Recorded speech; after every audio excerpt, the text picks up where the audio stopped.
Let me show you the build I used to get to Legend Rank and Stadium for Season 16.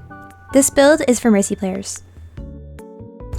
Starting off with Renaissance as my first pick. This will always be my first pick. It gets you the most value for the first 2 rounds. What this perk does is every single time you resurrect, it's going to trigger Valkyrie for 5 seconds. It allows you to have peak mobility while also resurrecting your team and winning team fights. The second perk that I will always pick after each other because they pair so well together is Healing Circle.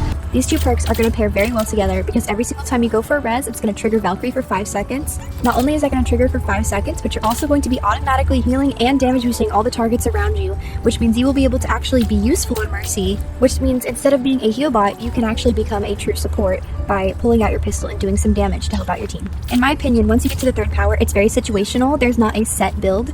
Mercy is mostly reliant on her DPS, so if you have DPS that aren't finishing kills but they're doing damage, I would definitely go Battle Medic. So Distortion, Battle Medic, and Serenity are usually the 3 powers that I'm having to decide based off of my team. As a support player, you get focused a lot. In that case, I would pick Serenity or Sympathetic Recovery. This is going to heal 20% more and heals you even while you're healing a full ally. This is going to give you a slight advantage, especially in overtime. Another perk I usually pick whenever there is a cleared tank diff, I usually do Distortion. The allies that you beam are going to gain 20% lifesteal, so that's going to help your tanks out a lot taking frontline damage. I see a lot of Mercy players picking this power first. I like this power, however, I do think that these are a lot more important to have the beginning rounds, especially since you're building your powers as you go. Next, we get to weapon. So for this particular build, I do not use anything in mobility. Instead, I put all my money in weapon power and weapon speed. So for the first round, I always pick 5% weapon power and 5% weapon speed. And then I go to survival and I get the 25 armor vest. So on second round, I always sell everything, and the first thing you get is Chain of Ochre. So this is going to give you 50 armor, 5% damage boost, and 15% ultimate charge from damage boost. So the reason why you want this perk as soon as possible, not only do you get 50 armor and 5% damage boost, the 15% ultimate charge is going to help get you Valk faster, which is going to allow these 2 perks to enable you heavily. This is a realistic Mercy build, so you're not always going to have money every round.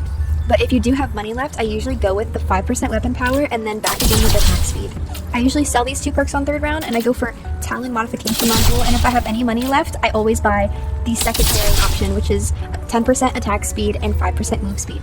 Those 2 perks are going to give you greater and faster healing as well as damage. It's very important to get as much damage as you possibly can without dying on Mercy. Realistically, on 4th round, I usually don't have enough money to buy any of these purples, and even if I did, I would pretty much be broke and I wouldn't have any of these. So what I do is kind of a save, and I do these 3 perks.